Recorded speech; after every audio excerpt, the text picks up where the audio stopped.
ശ്രീമന്നാരായണീയം ദശകം 28 അമൃതോൽപത്തി വർണ്ണനം. കഴിഞ്ഞ ദശകത്തിൽ പാലാഴി മഥനവും ഭഗവാന്റെ കൂർമ്മരൂപത്തിലുള്ള അവതാരത്തെക്കുറിച്ചുമാണ് പറഞ്ഞത്. ദുർവാസാവ് മഹർഷിയുടെ ശാപത്തിന് പാത്രമായ ദേവന്മാർ ഭഗവാന്റെ നിർദ്ദേശപ്രകാരം അസുരന്മാരെയും കൂട്ടി പാലാഴി മഥനം നടത്തുന്നതാണ് നമ്മൾ കഴിഞ്ഞ ദശകത്തിൽ കണ്ടത്. ഈ പാലാഴി മഥനം 3 അധ്യായങ്ങളിലായിട്ടാണ്, 3 ദശകങ്ങളിലായിട്ടാണ് മേൽപ്പത്തൂർ പറഞ്ഞു തന്നിരിക്കുന്നത്.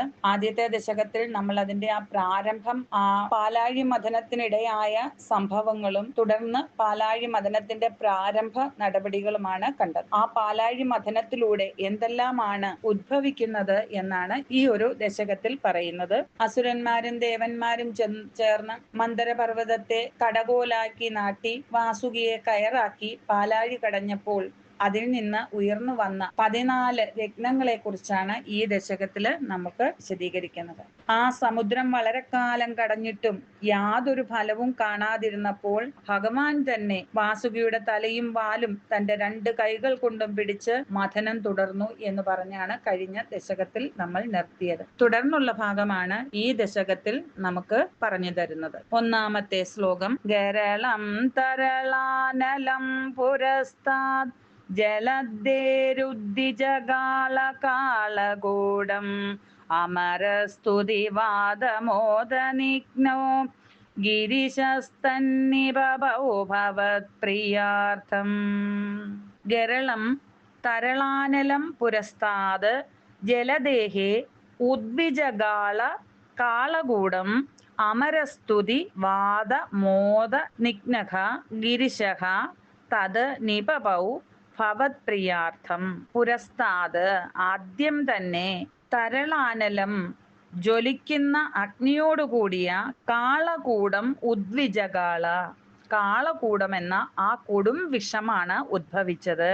പാലാഴി മഥനത്തിന് വാസുകിയാണ് കയറാക്കി ദേവന്മാരും അസുരന്മാരും കൂടെ വാൽഭാഗവും തലഭാഗവും പിടിച്ച് അങ്ങോട്ടും ഇങ്ങോട്ടും വലിക്കാൻ തുടങ്ങി. ആ 1 വർഷത്തോളം നീണ്ടു നിന്ന ആ ഒരു പ്രയത്നത്തിനൊടുവിൽ വാസുകി ക്ഷീണിച്ച് ഛർദിച്ചു. കാളകൂട വിഷത്തെയാണ് ഛർദിച്ചത്. അപ്പോൾ അമരസ്തുതിവാദമോദ നിഗ്നഃ, അങ്ങനെ ഏറ്റവും ദുഃഖിതരായി തീർന്ന ദേവന്മാർ ഭഗവാന്റെ ആ സ്തുതിഗീതങ്ങൾ ചൊല്ലിക്കൊണ്ട് പരമശിവനെ പ്രകീർത്തിച്ചു. അപ്പോൾ അതിൽ സന്തുഷ്ടനായ ഗിരീശഃ, മഹാദേവനാകട്ടെ, ആ ഗിരീശനാകട്ടെ, തത് ഭവത്പ്രിയാർത്ഥം, അത് ആ കാളകൂട വിഷത്തിനെ ഭഗവാന്റെ പ്രിയത്തിനായിട്ട്, അതായത് ഭഗവാന്റെ അംശഭൂതൻ തന്നെ ആയിരിക്കുന്ന ആ മഹാദേവൻ ലോകത്തിന്റെ രക്ഷയ്ക്കുമായി ആ കാളകൂട വിഷത്തെ നിപപൗ, പാനം ചെയ്തു.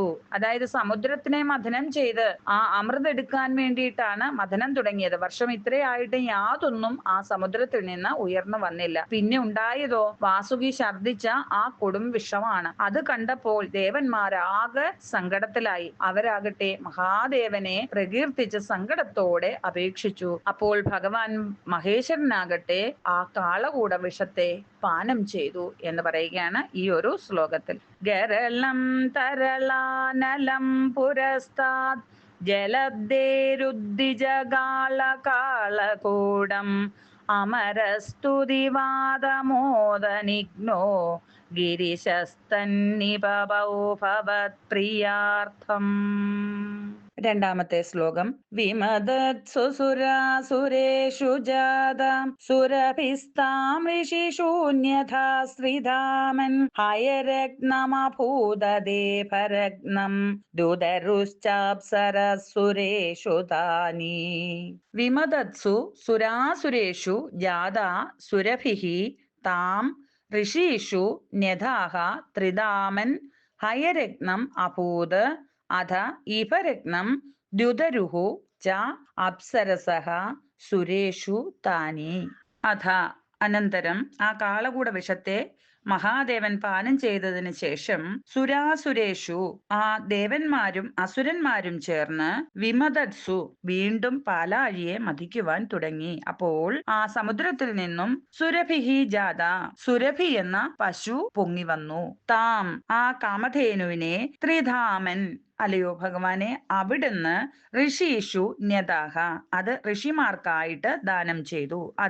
അതിനുശേഷം ഹയരത്നം, ഹയം കുതിര, അതിശ്രേഷ്ഠമായ ഉച്ചൈസ്രവസ് എന്ന കുതിരയാണ്. ഉച്ചൈസ്രവസ് അതാണ് പിന്നെ പൊങ്ങി വന്നത്. അതിനുശേഷം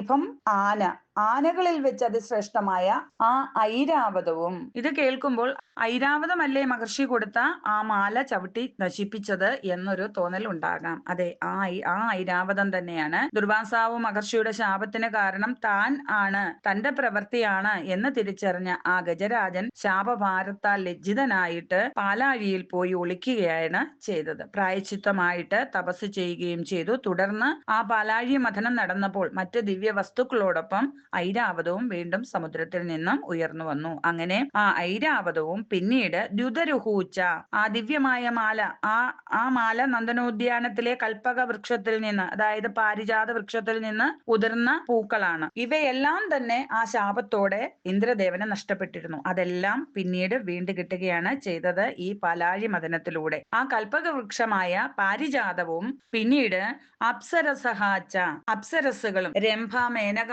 തുടങ്ങിയ ആ ദിവ്യ നർത്തകിമാരും ഉദ്ഭവിച്ചു. ഇവയെയെല്ലാം താനി സുരേഷു, ഇതെല്ലാം ദേവന്മാരുടെ വസ്തുക്കളായതുകൊണ്ട് തന്നെ ഭഗവാൻ അതെല്ലാം ദേവന്മാർക്ക് തന്നെ നൽകി. അങ്ങനെ ആ കാളകൂട വിഷത്തെ ഭഗവാൻ പരമശിവൻ പാനം ചെയ്തതിന് ശേഷം ദേവന്മാരും അസുരന്മാരും ചേർന്ന് പാലാഴി മഥനം തുടർന്നുകൊണ്ടിരിക്കെ ആ സമുദ്രത്തിൽ നിന്ന് സുരഭി എന്ന പശുവും ഉച്ചൈസ്രവസ് എന്ന കുതിരയും ഐരാവതവും കൽപ്പകവൃക്ഷവും ദേവസ്ത്രീകളും ഉദ്ഭവിച്ചു. ഇവയെല്ലാം ഭഗവാൻ ദേവന്മാർക്കായിട്ട് തന്നെ സമ്മാനിച്ചു എന്ന് പറയുകയാണ് ഈ ഒരു ശ്ലോകത്തിൽ. വിമദത്സുസുരാസുരേഷു ജാത സുരഭിസ്താം ഋഷിശൂന്യതാ സ്ത്രീദാമൻ ഹയരഗ്നമഭൂതദേ ഭരഗ്നം ദുദരുശ്ചാപ്സരസുരേഷു താനീ. ശ്ലോകം 3. ജഗദീശാഭവത്പരാ തദാനിം കമനീയാ കമലാ ബഭൂവ ദേവി അമലാമവലോക്യയാം വിലോല സകലോപി സ്പൃഹയാം ബഭൂവ ലോക. ജഗദീശ ഭവത്പരാ തദാനിം കമനീയ കമലാ ബഭൂവ ദേവി അമലാം അവലോക്യ യാം വിലോലഃ സകലഃ അപി സ്പൃഹയാം ബഭൂവ ലോകഃ. അല്ലയോ ജഗദീശ, തദാനിം ആ സമയം കമനീയാദേവി കമലാ ബഭൂവ, അതിമനോഹരിയായ കമലാദേവിയാണ് പിന്നീട് സമുദ്രത്തിൽ നിന്നും ഉയർന്നു വന്നത്. ആ കമലാദേവിയാകട്ടെ ഭവത്പര, ഭഗവാനിൽ അനുരുക്തയായിരുന്നു. അമലാം യാം അവിലോക്യ, അതിനിർമ്മലയായ ആ ദേവിയെ കണ്ടിട്ട് സകലഹ അഭിലോകഃ, ആ സകലമായ ലോകത്തിലുള്ളവരും അവിടെ കൂടി നിന്നിരുന്ന അസുരന്മാരും സുരന്മാരും എല്ലാം തന്നെ ആ ദേവിയെ കണ്ട് വിലോലഹ, ആ വിലോല ഹൃദയത്തോടെ ചഞ്ചല ചിത്തരായി സ്പൃഹയാം ബഭൂവ, അവളെ തങ്ങൾക്ക് കിട്ടിയിരുന്നെങ്കിൽ എന്നുള്ള ആ ഒരു ആകാംക്ഷയോടെ അവളെ ആഗ്രഹിച്ച് അങ്ങനെ നിന്നുപോയി. അല്ലയോ ജഗദീശ്വര, ആ സമയം ഭഗവാനിൽ അനുരക്തയായി അതിമനോഹരിയായിരിക്കുന്ന ആ കമലാദേവിയാണ് പാൽക്കടലിൽ നിന്നും ആവിർഭവിച്ചത്. അതിനിർമ്മലയായിരിക്കുന്ന അവളെ കണ്ടിട്ട് എല്ലാ ലോകരും അസുരന്മാരും സുരന്മാരും എല്ലാം തന്നെ ചഞ്ചല ചിത്തരായിട്ട് അവളെ കാക്ഷിച്ചു എന്ന് പറയുകയാണ് ഈ ഒരു ശ്ലോകത്തിൽ. ജഗദീശ ഭവത്പരാ തദാനിം കമനീയാ കമലാ ബഭൂവ ദേവി അമലാമവലോക്യയാം വിലോല സകലോപി സ്പൃഹയാം ബഭൂവ ലോക. ശ്ലോകം 4. ത്വയി ദത്തഹൃദേ തദൈവ ദേവ്യേ ത്രിദശേന്ദ്രോ മണിപീഡികാം വ്യദാരീത് സകലോപഹൃതാഭിഷേചനീയൈ ഋഷയസ്താം ശ്രുതിഗീർഭിരഭ്യഷിഞ്ചൻ. ത്വയി ദത്തഹൃദയേ തദാ ഏവ ദേവ്യൈ ത്രിദശഃ മണിപീഡികാം വ്യദാരീത് സകല ഉപഹൃത അഭിഷേചനീയൈഃ ഋഷയഃ താം ശ്രുതി ഗീർഭിഃ അഭ്യഷിഞ്ചൻ. തദാ ഏവ അപ്പോൾ തന്നെ ത്രിദശേന്ദ്രഹ, ആ ഇന്ദ്രദേവനാകട്ടെ, ത്വയി, അല്ലയോ ഭഗവാനെ, അങ്ങയിൽ ദത്തഹൃദയെ, അനുരക്തയാണ് ആ ദേവി എന്ന് കണ്ട്, മണിപീഡികാം എന്ന ആ സിംഹാസനം, രത്നങ്ങൾ പതിപ്പിച്ച ആ ദിവ്യമായ സിംഹാസനം ദേവിക്കായിട്ട് വ്യതാരീത് നൽകി. അതിനുശേഷം ഋഷയഹ, ആ മഹർഷിമാരാകട്ടെ, സകല ഉപഹൃത അഭിഷേചനീയൈഹി, സകലരാലും കൊണ്ടുവരപ്പെട്ട, അവിടെ ഉണ്ടായിരുന്ന മറ്റു ഋഷിമാരാൽ കൊണ്ടുവരപ്പെട്ട ആ ഔഷധ തീർത്ഥം കൊണ്ട്, ആ ഔഷധ തീർത്ഥങ്ങൾ തുടങ്ങിയ പവിത്രമായ സാമഗ്രികൾ കൊണ്ട്, ശ്രുതിഗീർഭിഹി, വേദമന്ത്രങ്ങൾ ചൊല്ലി, താം അഭ്യഷിഞ്ചൻ, ആ ദേവിയെ അഭിഷേകം ചെയ്തു. ലക്ഷ്മി ദേവിയാണ് പിന്നീട് സമുദ്രത്തിൽ നിന്ന് ഉയർന്നു വന്നത്. ആ ദേവിയെ കണ്ട മാത്രയിൽ തന്നെ ദേവേന്ദ്രന് മനസ്സിലായി ഇത് ഭഗവതി ലക്ഷ്മി ദേവിയാണ്, ദേവിയാകട്ടെ ഭഗവാന്റെ പാതിയാണ് എന്ന് മനസ്സിലാക്കിക്കൊണ്ട് ദേവേന്ദ്രൻ പെട്ടെന്ന് ദിവ്യമായ ആ രത്നങ്ങൾ പതിച്ച സിംഹാസനം, മണിപീഠിക എന്ന ആ സിംഹാസനം ദേവിക്ക് നൽകി. അതിനുശേഷം അവിടെ ഉണ്ടായിരുന്ന മറ്റ് ഋഷീശ്വരന്മാരെല്ലാവരും കൊണ്ടുവരപ്പെട്ട ആ തീർത്ഥ ഔഷധങ്ങൾ തുടങ്ങിയ അഭിഷേക സാമഗ്രികൾ കൊണ്ട് ദേവിയെ വേദമന്ത്രങ്ങൾ ചൊല്ലി അഭിഷേകം ചെയ്തു എന്ന് പറയുകയാണ് ഈ ഒരു ശ്ലോകത്തിൽ. ത്വയിദത്ത ഹൃദേ തദൈവ ദേവ്യേ ത്രിദശേന്ദ്രോ മണിപീഠികാം വ്യതാരീത് സകലോപഹൃതാഭിഷേചനീയൈ ഋഷയസ്താം ശ്രുതിഗീർഭിരഭ്യഷിഞ്ചൻ. ശ്ലോകം 5. അഭിഷേകജലാനുപാതിമുക്ത ത്വദപാംഗൈരവഭൂഷിതാംഗവല്ലീം മണികുണ്ടലപീതചേലഹാര പ്രമുഖൈസ്താമരാധയോന്വഭൂഷൺ. അഭിഷേക ജലാനുപാതി മുക്തഃ ത്വത് അപാംഗൈഃ അവഭൂഷിത അംഗവല്ലീം മണികുണ്ടല പീത ചേലഹാരപ്രമുഖൈഃ താം അമരാദയഃ അന്വഭൂഷൺ.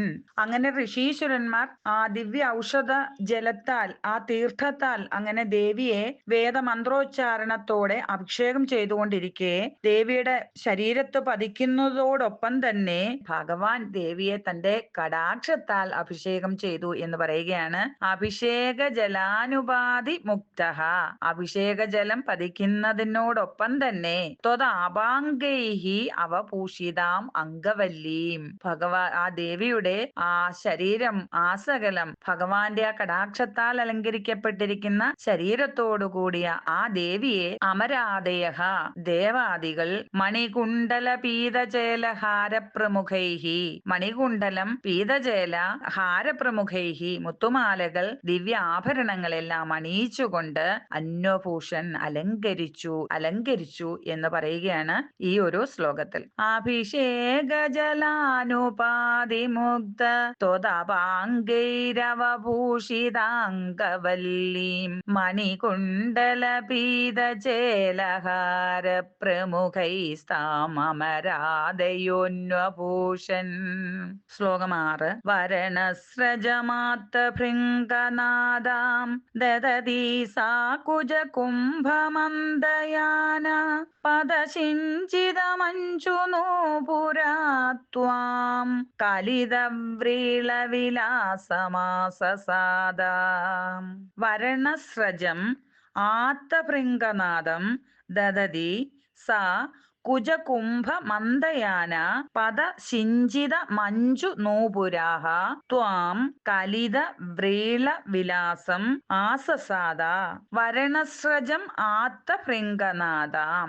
വരണസ്രജം, വരണമാല, ആ വരണമാലയും അണിഞ്ഞ് അങ്ങനെ അലങ്കരിച്ച് ദേവന്മാരാലും ഋഷീശ്വരന്മാരാൽ അഭിഷേകം ചെയ്ത് ദേവന്മാരാൽ അലങ്കരിക്കപ്പെട്ട ആ ദേവി ഇന്ദ്രൻ കൊടുത്ത മണിപീഠിക എന്ന ആ സിംഹാസനത്തിൽ നിന്ന് വരണമാല്യവും എടുത്തുകൊണ്ട് എഴുന്നേൽക്കുകയാണ്. സ്വയംവരമാണ് ഇവിടെ നടക്കുന്നത്. അതാണ് പറയുന്നത് വരണസ്രജം, ആ വരണമാല്യം ആത്തഭൃംഗനാദാം. ആത്തഭൃംഗ, ആ വണ്ടുകൾ, ആ പുഷ്പത്തിന്റെ സൗരഭ്യത്താൽ വണ്ടുകൾ അങ്ങനെ ആ മാലയ്ക്ക് ചുറ്റും മൂളിക്കൊണ്ട് പറക്കുകയാണ്. ആ നാദത്തിനെയാണ് അലങ്കരിച്ചിവിടെ പറയുന്നത് ആത്ത ഭൃംഗനാദം. അങ്ങനെ ആ വണ്ടുകളുടെ ആ മുരൾച്ചയോടുകൂടി അങ്ങനെ സർവാലങ്കാര വിഭൂഷിതയായ ദേവി ആ പുഷ്പ സൗരഭ്യത്താൽ മത്തരായ വണ്ടുകളുടെ ആ മുരൾച്ചയോടുകൂടിയ സ്വയംവരമാലയും കയ്യിൽ ധരിച്ചുകൊണ്ട് ദദതി സാ അത് ധരിച്ചുകൊണ്ട് കുജകുംഭമന്ദയാന കുജകുംഭങ്ങളുടെ അതായത് നിറഞ്ഞ മാറിടത്തിന്റെ ആ ഭാരത്താൽ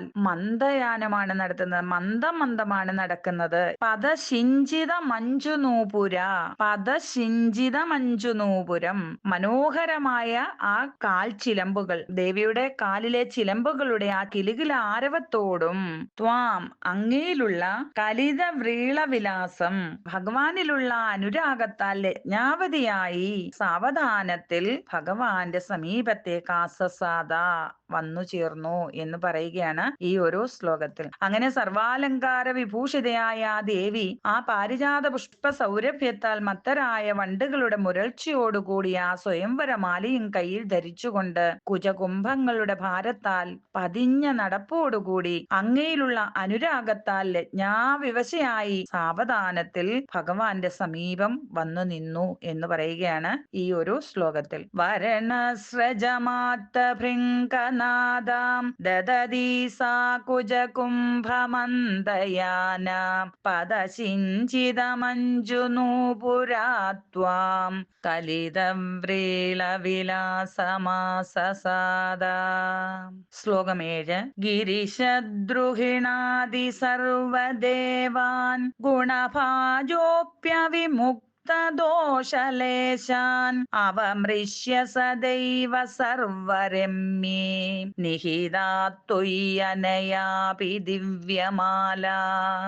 ഗിരിശഃ ദ്രുഹിണാദി സർവദേവാൻ ഗുണഭാജാഃ അപി അവിമുക്ത ദോഷലേശാൻ അവമൃശ്യ സർവരമ്യേ നിഹിതാഃ ത്വയി അനയാപി ദിവ്യമാല. ഗിരിശ ദ്രുഹിണാദി സർവദേവാൻ ഗിരിശനും ദ്രുഹിണനും തുടങ്ങിയ മറ്റെല്ലാ ദേവന്മാരാലും അതായത് മഹാദേവൻ ബ്രഹ്മാവ് ആദിയായിട്ടുള്ള സകല ദേവന്മാരും ഗുണഭാജഃ ഗുണവാന്മാരാണ്.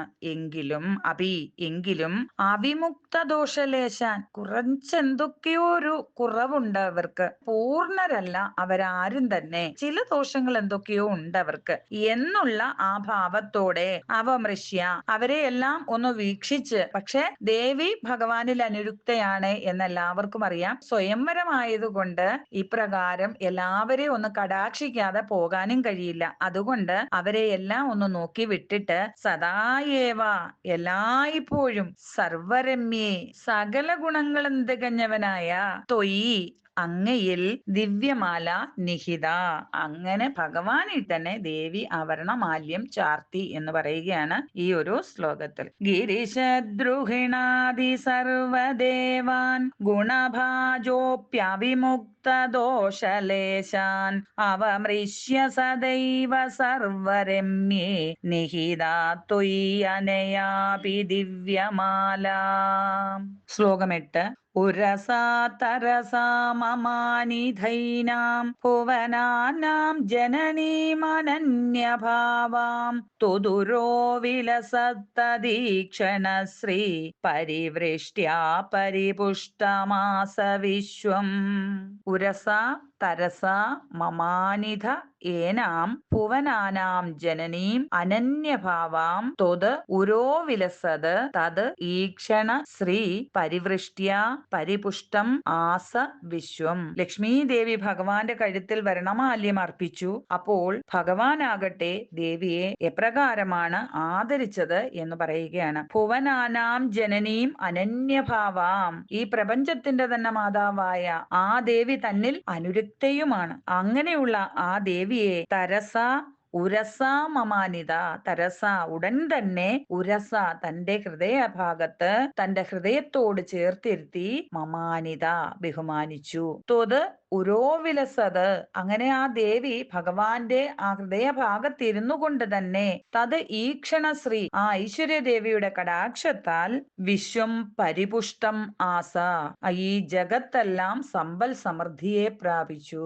സമ്പൽ സമൃദ്ധിയാൽ പരിപൂർണമായി തീർന്നു. അങ്ങനെ ലക്ഷ്മി ഭഗവതി ഭഗവാന്റെ കഴുത്തിൽ വരണമാല്യം അർപ്പിച്ചപ്പോൾ ഭഗവാനാകട്ടെ പ്രപഞ്ചമാതാവായ തന്നിൽ തന്നെ അനുരക്തയായിരിക്കുന്ന ആ ദേവിയെ തന്റെ ഹൃദയത്തോട് ചേർത്തിരുത്തി ബഹുമാനിച്ചു. അല്ലയോ ഭഗവാനെ, അങ്ങയുടെ ആ വക്ഷസ്ഥലത്തിരുന്നു കൊണ്ട് തന്നെ ദേവിയുടെ ആ ഐശ്വര്യം നിറഞ്ഞ നോട്ടത്താൽ, ആ കടാക്ഷ വർഷത്താൽ ഈ പ്രപഞ്ചമാകെ സമ്പൽ സമൃദ്ധിയെ പ്രാപിച്ചു എന്ന് പറയുകയാണ് ഈ ഒരു ശ്ലോകത്തിൽ. ഉരസാ തരസാ മമാനിധൈനാം ഭുവനാനാം ജനനീമനന്യഭാവാം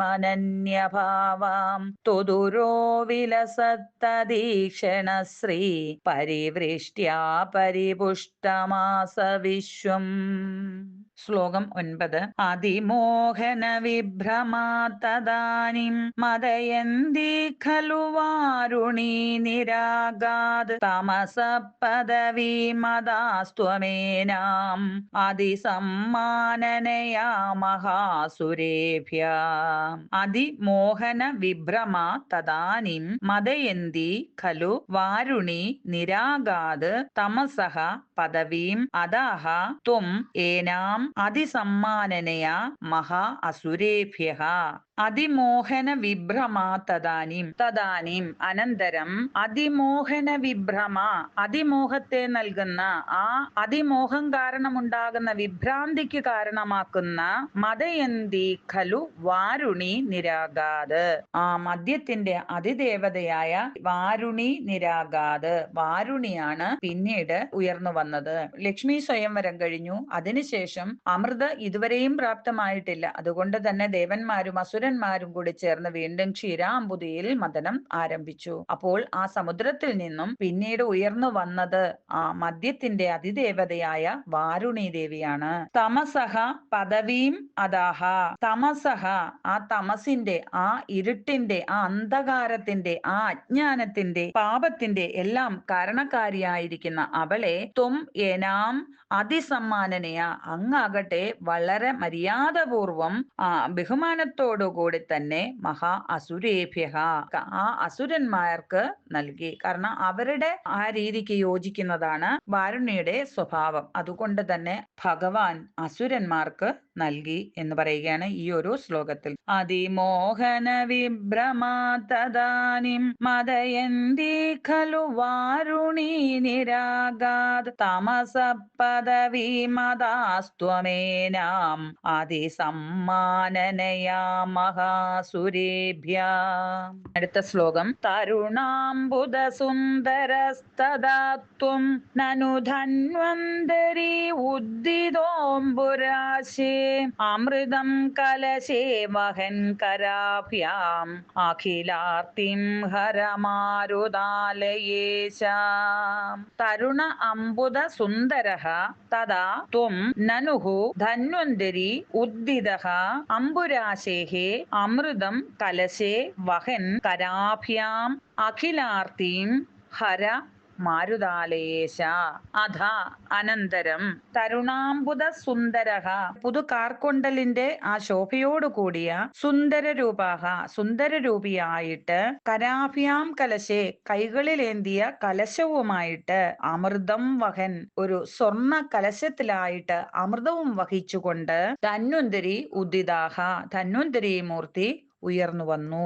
നനു ത്വം, തീർച്ചയായും അത് അങ്ങ് തന്നെയാണ് ഭഗവാനെ, അല്ലയോ ഭഗവാനെ, മാരുതാലേശ, അഖില ആർത്തിം ഹര, എന്റെ സകലമായ രോഗങ്ങളെയും മാറ്റിത്തരണമേ. പുതുകാർക്കൊണ്ടലിന്റെ ശോഭയോടുകൂടിയ സുന്ദര രൂപിയായിട്ട് കൈകളിലേന്തിയ സ്വർണ്ണ കുംഭത്തിൽ അമൃതവും വഹിച്ചുകൊണ്ട് ഉയർന്നു വന്ന അല്ലയോ ധന്വന്തരി മൂർത്തിയായ സാക്ഷാൽ ഗുരുവായൂരപ്പ, അവിടുന്ന് എന്റെ സകല ദുഃഖങ്ങളെയും നശിപ്പിക്കണമേ എന്ന് പറഞ്ഞുകൊണ്ട് ഈ ഒരു ദശകം മേൽപ്പത്തൂർ ഇവിടെ അവസാനിപ്പിക്കുകയാണ്. അങ്ങനെ പാലാഴി മഥനം ഇവിടെ അവസാനിച്ചു. അസുരന്മാർ വാസുകിയുടെ തലഭാഗവും ദേവന്മാർ വാലുഭാഗവും പിടിച്ചു വലിച്ചു പാലാഴി കടയുവാൻ തുടങ്ങി. ആ മഥനം അങ്ങനെ പുരോഗമിക്കുമ്പോൾ ആദ്യം ഉത്ഭവിച്ചത് ഈ ലോകത്തെ തന്നെ നശിപ്പിക്കുവാൻ ശേഷിയുള്ള ഹലാഹലം എന്ന കൊടും വിഷമായിരുന്നു. ശ്രീ മഹാദേവൻ ആ വിഷത്തെ പാനം ചെയ്തുകൊണ്ട് ലോകത്തിനെ ദുരിതത്തിൽ നിന്ന് രക്ഷിച്ചു. വിഷത്തിന് ശേഷം കാമധേനു, ഐരാവതം, ഉച്ചൈസ്രവസ്, കൗസ്തുഭമണി, കൽപ്പകവൃക്ഷം, അപ്സരസ്സുകള്, ലക്ഷ്മി ദേവി തുടങ്ങിയ 14 അമൂല്യ വസ്തുക്കൾ കടലിൽ നിന്ന്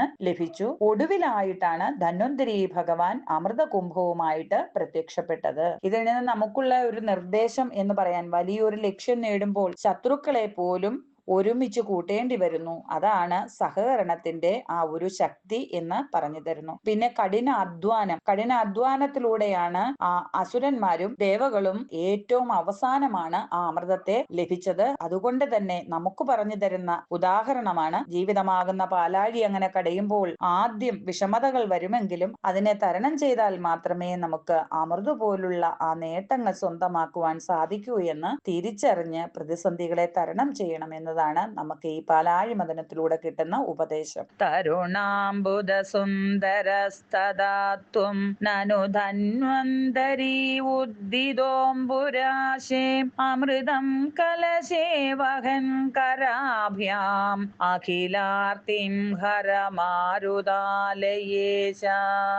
സർവത്ര ഗോവിന്ദ നാമ സങ്കീർത്തനം. ഗോവിന്ദ ഗോവിന്ദ.